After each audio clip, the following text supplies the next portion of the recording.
Ang impeachment complaint po ay parang sinaing na niluto ng House of Representatives. Hilaw po eh. Hilaw na hilaw. Ang dami, kayo po nagsimula ng mali. Hindi naman po sinasabi ng Korte Suprema na kailanman ay huwag kayong mag-impeach, huwag na kayong mag-file. Ayusin nyo lang po eh.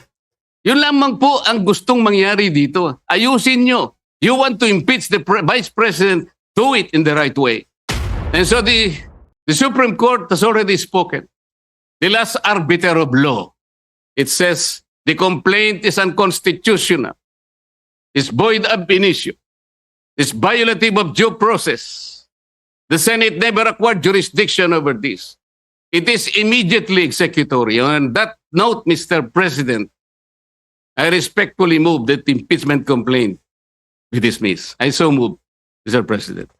Yes, your Subject basis to- for your motion to dismiss is based on the Supreme Court decision that the so-called impeachment is unconstitutional, based on their decision. Yes, Mr. President, Your Honor. That's very, very clear and categorical. If we prematurely dismiss the case and the Supreme Court subsequently grants the MR and reverses its own decision, Palagay nyo po, palagay nyo lang po merong isa na nag-reverse. Hindi rin po ma-overturn eh. Kasi po ang kailangan po ninyo ay 8 ang mag-reverse. Na inakala po ba ninyo meron kayong makukuhang 8 na pumirma doon sa unanimous decision na babaligtarin po nila yung kanyang sarili. Kaya napakahirap pong mag-speculate, Mr. President. so may kasabihan po tayo, ang tumatakbo ng matulin, kung matinik ay malalim. Kaya dapat siguro pag-isipan muna natin kung tama ba na bago magdesisyon ang Supreme Court, basta ibasura na natin ang kaso na ito. Unang-una po, Mr. President, gusto kong malaman, yung po bang mga kasong sinabi nyo, unanimous decisions po ba lahat? I am not sure about that. But one thing I can say is that if there is a mistake, a unanimous decision could become a unanimous mistake. Wala pa pong nangyaring gano'n, Mr. President. At saka po tayo, pag nananakbo, ako po ay nakasapatos at saka sa kalsada kaya hindi po ako matitinik. Well, Mr. President, there's always a first time. Regardless of whether it's unanimous or not, unanimous decision does not bar an appeal or a reversal, Mr. President. That is one thing for sure. Now, Magandang araw po sa inyo lahat mga kababayan. Kumusta po kayong lahat? Saan man dago po kayo naroon? Ano man po ang pinagkakabalahan nyo sa mga oras na ito? Sana'y nasa mabuti po kayong kalagayan. Lalong-lalo na po sa ating mga kababayang OFW sa iba't ibang panig ng mundo. Mabuhay po kayong lahat. Saludo po kami sa inyong sipag, tatag at determinasyon para sa inyong pamilya at para sa bayan. At ito na nga mga kababayan, grabe, napakainit po ng naging pagtatalo nga po, kaugnay nga po ng impeachment laban dito kay Vice President Sara Duterte. Dahil ngayon po nakatakda na pong desisyonan ng Senado kung i-dismiss o itutuloy nila itong pagdinig po patungkol nga po dito sa impeachment ni Vice President Sara Duterte. At ito nga ay nagkaharap itong si Senator Marcoleta at itong si Senator Soto mga kababayan. At medyo nagkakaroon ng konting parang nagpapakilala sila sa isa't isa dito mga kababayan.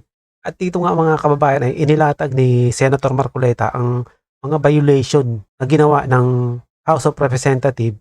Kaya po napagdesisyonan nga po ng Korte Suprema na ito ay gawing unconstitutional. Dahil base umano sa kanila nalabag nga po, may mga rules nga po na nalabag. At yun nga po ang inisa-isa dito ni Congressman Marcoleta mga kababayan. At grabe, napakadami pala. Base nga po dito sa naging pahayag ni Senator Marcoleta hindi lang isa. Napakarami ng violation na inisa-isa dito ni Senator Marcoleta mga kababayan. Kaya para sa kanya dapat ma-dismiss itong impeachment complaint na ito laban dito kay Vice President Sara Duterte. Pero bago po tayo magpatuloy dyan, kung bago ka pa lang dito sa ating channel, ay mag-subscribe ka na at i-click mo na din ang notification bell para maging updated ka sa mga susunod pa nating video.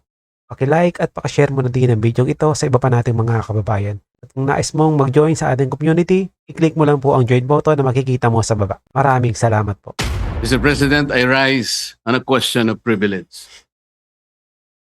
Today, I believe the entire nation awaits the disposition of the matter in regard to the impeachment complaint filed against the Vice President, Sara Zimmerman Duterte. In the light of the recent but unanimous decision of the Supreme Court, Mr. President, this decision was promulgated on July 25, 2025, declaring said complaint to be unconstitutional, Yun. void ab initio, Mm. violative of due process, and that the Senate in the first place did not acquire jurisdiction over it. Take note, Mr. President, Mm. it even said that the decision is immediately executory. But before I continue, Mr. President, let me put on record that the initial proceedings, impeachment proceedings conducted by the Senate in the 19th Congress have never been formally carried over to the Senate of the 28th Congress. I do not know and I'm not aware, I cannot recall of any action so far taken by this august chamber to the effect that the initial impeachment proceedings, which were deemed to have been terminated at the expiration of the 19th Congress at noon of June 30, 2025, have been miraculously brought to life into the present Congress. That having said, Mr. President, I'd like to continue. Mr. President, the decision of the Supreme Court did not dwell on the intrinsic merits of the impeachment complaint filed against the Vice President. Mm-mm. It zeroed in merely on the procedures and the processes taken by the House of Representatives. To repeat, it declared the whole impeachment complaint constituting the articles of impeachment to be unconstitutional, violative of due process, void ab initio. Simply because the rules of procedure in impeachment proceedings in the House of Representatives were never followed. Yun.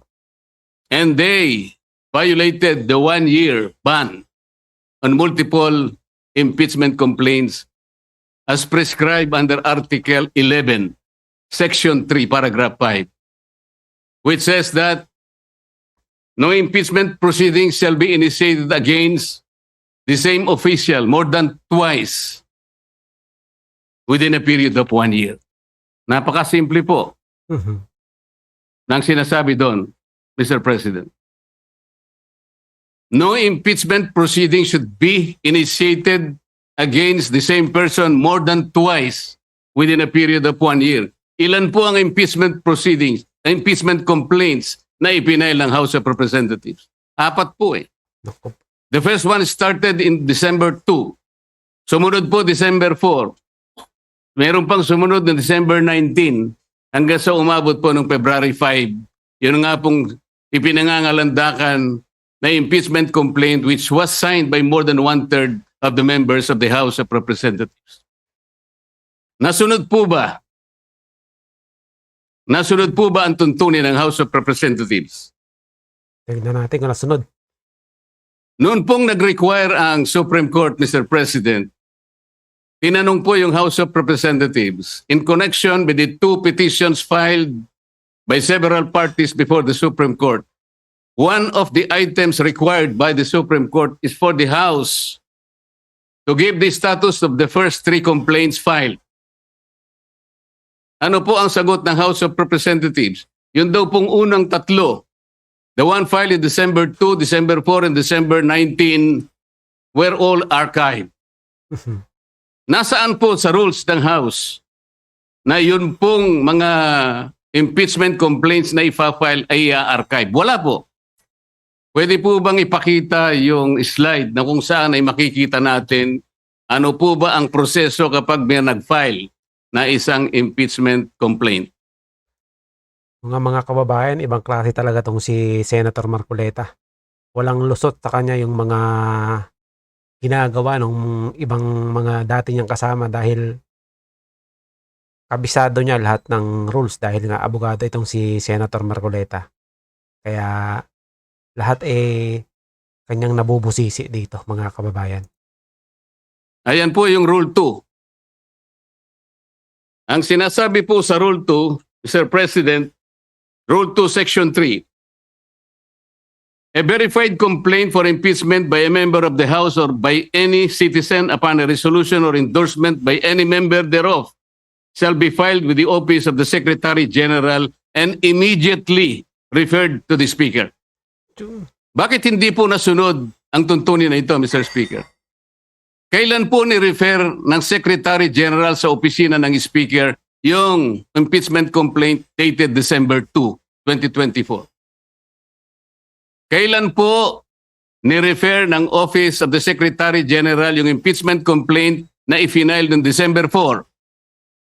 Wala po silang sagot.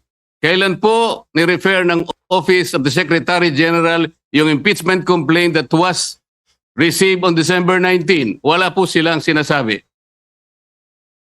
Kapag titingnan po natin ang sagot ng Solicitor General in behalf of the House of Representatives, ang sabi po nila,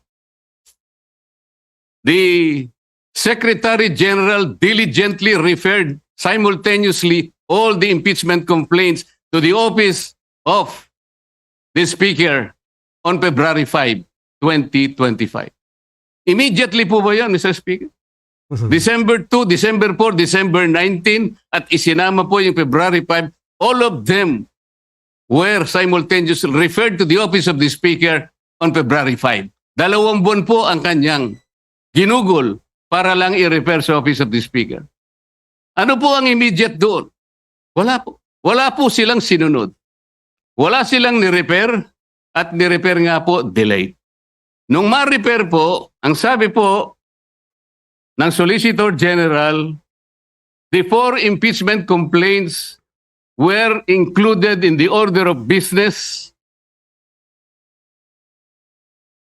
doon po sa session number 36. You will note, Mr. Speaker, hindi po niya ibinigay bilang annex yung order of business in section number 36. Ang kanya pong ipinakita ay yung journal number 36. Bakit po? Sapagkat hindi totoo na yung 4 na impeachment complaints were included in the order of business. Mr. President, I have a copy of the order of business, session number 36. And I will deposit a copy to the office of the Senate Secretary for everyone to see and examine for themselves kung talagang in-include nila sa order of business. Wala po. Saan po nila in-include? Doon sa journal. Iba po yung journal sa order of business. Alam po niyo kung bakit lang nalagay sa journal, Mr. Speaker? Idinagdag po nila as additional reference of business. That is not the requirement of the Constitution. Pwede po ba nating makita yung slide, ano sinasabi po ng Constitution?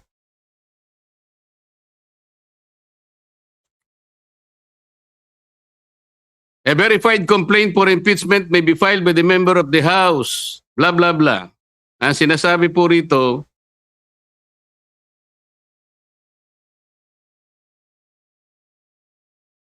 iba yun. Hindi po yun. Sorry po. Nakalagay po, in-include sa 10th session day. Yun po yung section number 36. Hindi po totoo yun. Ilang violations na po? Kanina po, in-archive po yung tatlong violations. Hindi po ni-refer sa Committee on Justice. Pangatlong violation. 6 na po. Ngayon sinasabi po, in-include po sa order of business. Hindi rin po. 3 violations na naman. 9 na po. At sabi po nila, yung session 36 is the 10th session. Hindi po. Bilangin po natin yung December 2. That was the date when the first complaint was filed, endorsed, and received by the Office of the Secretary General. December 2 is session number 26. Mr. President, bilangin po ninyo yung session number 26 up to session 36 na sinasabi ng Solicitor General. Yun po ang 11th session. That was not the 10th session. Ang 11th session is session number 35. Just for the record, Mr. Speaker. So ilang violation na po yan? Balikan po ninyo yung Rule 2 na nandyan po sa slide, Mr. Speaker. Ano po? Lumalabas mga kababayan na talagang pinilit lang dahil hindi pala kasama dun sa 10th session day, kundi pang 11 na base dito sa pahayag ni Senator Marcoleta. Syempre alam pa niya to kasi nasa house pa siya nung mga panahon na yun.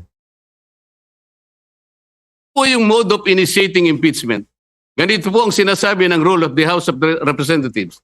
Impeachment shall be initiated by the filing and subsequent referral to the Committee of Justice. Ito po yung Sereno versus Francisco versus House of Representatives. Verified complaint for impeachment filed by any member of the House of Representatives, i-refer po sa Committee on Justice. Verified complaint filed by any citizen upon a resolution endorsement by any member thereof, i-refer po sa Committee on Justice. A verified complaint or resolution impeachment filed by at least 1/3 of all members of the House, i-refer din po sa Committee on Justice. Bakit po ang ginawa nila na makakuha sila ng higit sa 1/3, dali-dali po nilang tinransmit sa Senate? Ang pagkakakala po nila, Mr. Speaker, sapagkat ang pinagbatayan po nila ay yung Rule 4 na kung saan in Section 14 sinasabi po endorsement of the complaint resolution to the Senate. Ang sinasabi lamang naman po noon, Sir President, ay yung pamamaraan kung paano po i-endorse yung impeachment complaint that was signed by 1/3 or even more members of the House of Representatives. Hindi naman po sinasabi doon na hindi na sa i-refer sa Committee on Justice. Bakit po nakalagay dito sa rule? Kailangan i-refer din siya sa Committee on Justice, but they never did. Mr. Speaker, Mr. President. So ilang violations na po ito? You cannot use Section 14 in isolation of Section 2. Hindi po pwede yun. Binigyan po ba ng discretion, Mr. President? Was the House given the discretion to select, to withhold and select from among the 4 impeachment complaints, which will be the one to be transmitted in the Senate in derogation of the 1-year ban rule? Wala po silang discretion. Kung sila po mismo ay hindi sumusunod sa tuntunin, bakit po ngayon ay napakarami pong nagsasalita? Na parang akala mo ay ang Supreme Court pa ang nagkasala, ang nagkamali. Samantalang ito po, napakasimple po ng tuntunin, hindi kailanman sinunod. Even the 10th session day na sinasabi nila, 11th session day nung ilagay po nila sa order of business, sabi nila. They never included them in the order of business. Wala po. Nasa akin po yung kopya. Ano ba po ang pagkakamali? Puro pala. Mr. President, ipakita po natin yung last page ng impeachment complaint. Pakita po sa slide. Ayan po, Mr. President. Subscribed and verified before me.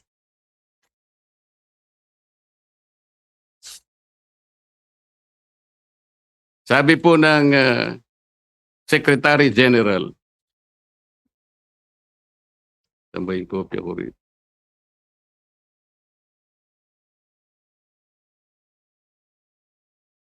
Subscribed and verified before me on this blank day of February 2025. Wala pa pong date.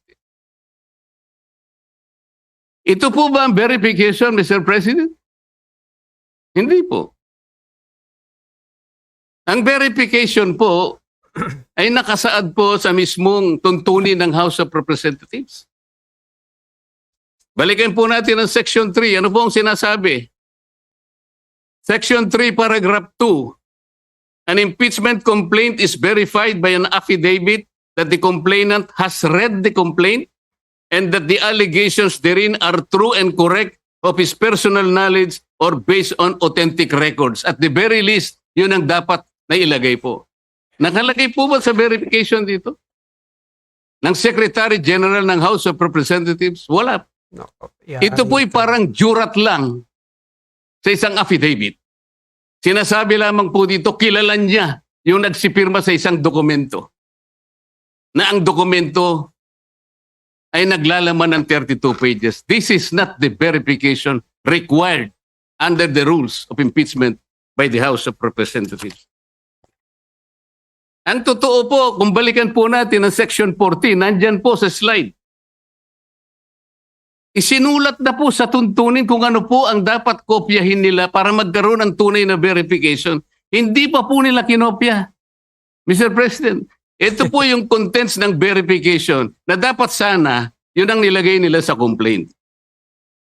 We, sabi po rito, after being sworn in accordance with law, depose and state that we are the complainants in the above entitled complaint or resolution of impeachment, that we have caused the said complaint resolution to be prepared and have read the contents thereof, and that the allegations therein are true of our own knowledge and belief on the basis of our own reading and appreciation of documents and other records pertinent thereto. Kokopyahin na lang, Mr. President. Hindi pa nakopya. Mr. President, alam mo po, nung ako'y grade 4, yung teacher po namin, binigyan po kami ng isang short quiz. I-drawing ninyo kanya yung Bicol region. Siguro po 1963 yun, Mr. President. Yung Masbate, hindi pa kasali sa Bicol region. O hindi, kabisado ko naman po sapagkat mahilig po ako sa social studies, Mr. President. Meron pong dalawang nangungopya sa akin. Yung isa nasa likod, yung nasa kaliwa ko. Yung nasa likod po, nakopya niya pong tunay yung aking drawing. Pinagalitan siya pero ipinasa po sapagkat nakopya niya po yung aking drawing. Yung isa po, nangopya na nga, hindi pa niya nakopya. Ang kinopya po, Masbate. O wala po. Hindi po siya nakapasa. Ano pong ibig ko sabihin dito? Kukopyahin na lang eh. Alam po ninyo sa mga litigation lawyers, practicing lawyers worth their salt. Wala ka lang certification of non-forum shopping, i-dismiss ka na Supreme Court. Paliwanag po yun. Hindi subscribe yung complaint mo, dismiss ka kagad. Mahigpit po ngayon eh. Ito po, this is an impeachment complaint. You are removing the second highest official of government. Yun lamang pong verification. Sablay na po eh. Ano pong nakalagay dito? Section 3, paragraph 3. An impeachment complaint required to be verified which contains a verification based on information and belief or upon knowledge or information and belief or lacks proper verification, katulad po nito ngayon, shall be treated as an unsigned impeachment complaint. So pwede pong tratuhin pala ngayon sapagkat wala pong verification. It may be treated as unsigned impeachment complaint. Paano kayo? Pagkatapos magsasalita po ang napakarami.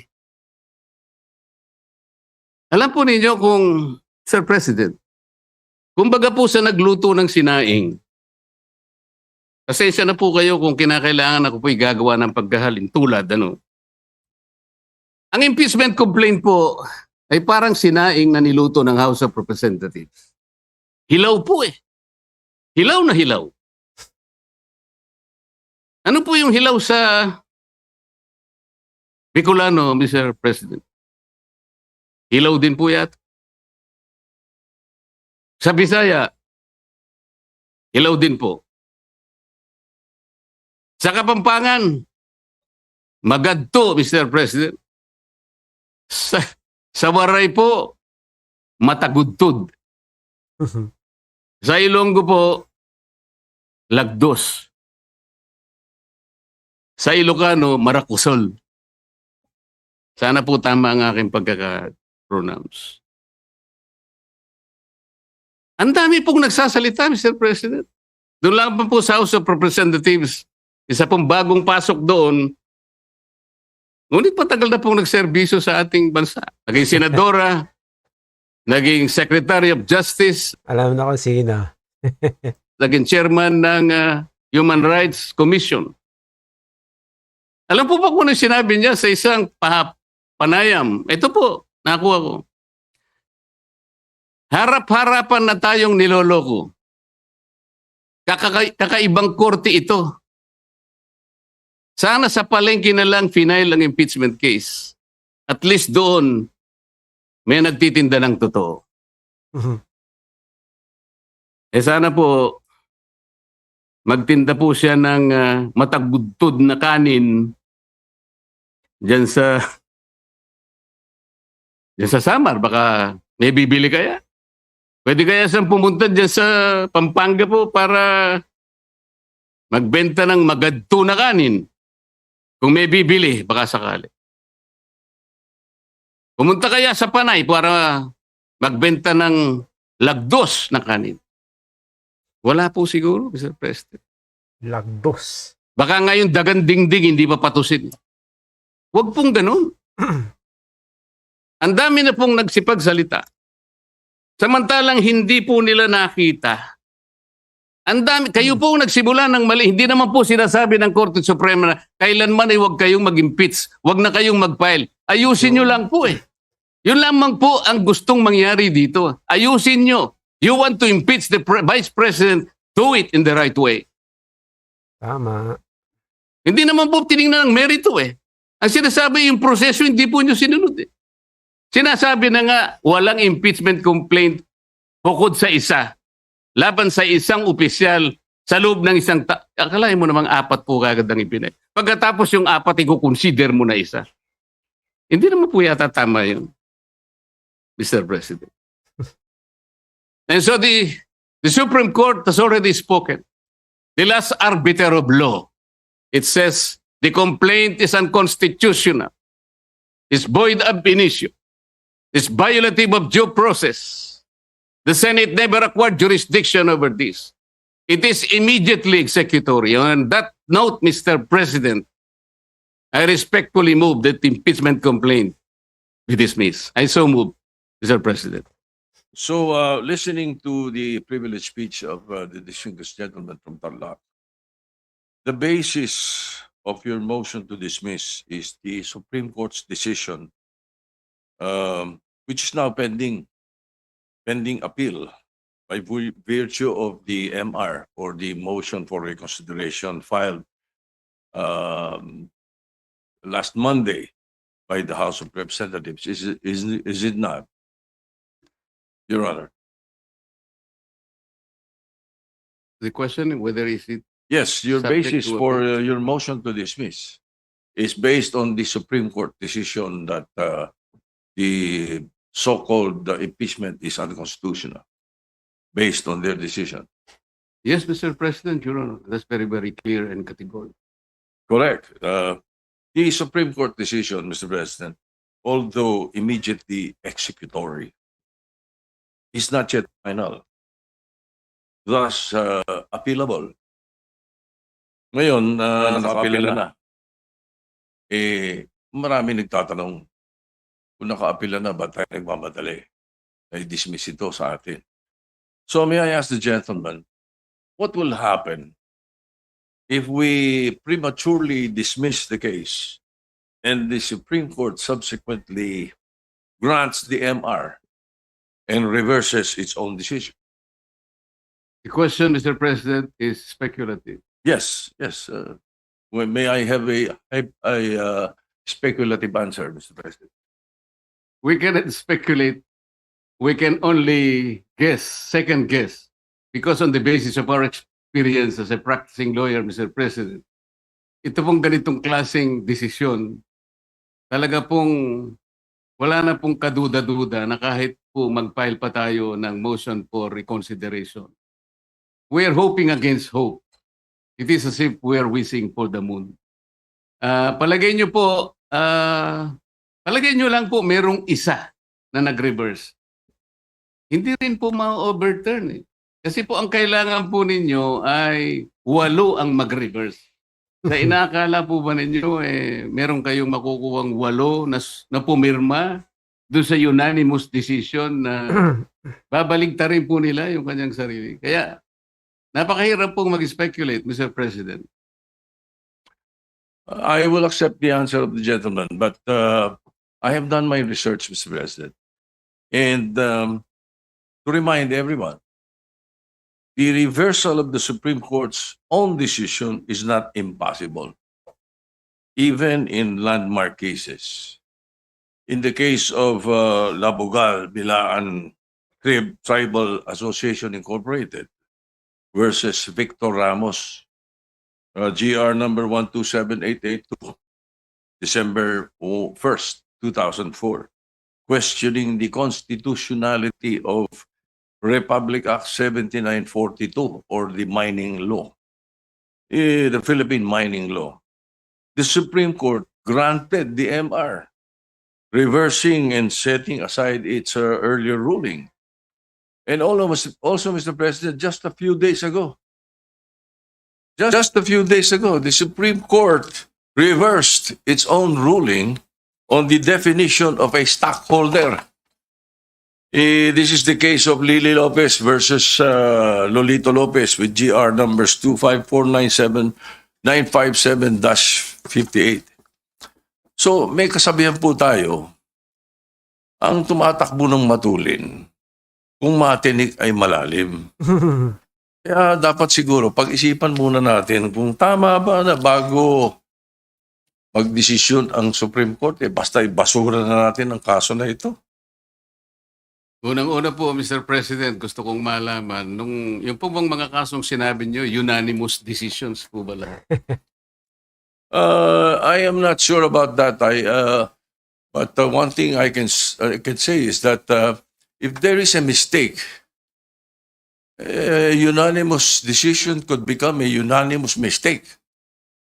Wala pa pong nangyaring gano'n, Mr. President. At saka po tayo, pag nananakbo, ako po ay nakasapatos at saka sa kalsada kaya hindi po ako matitinik. Well, Mr. President, there's always a first time.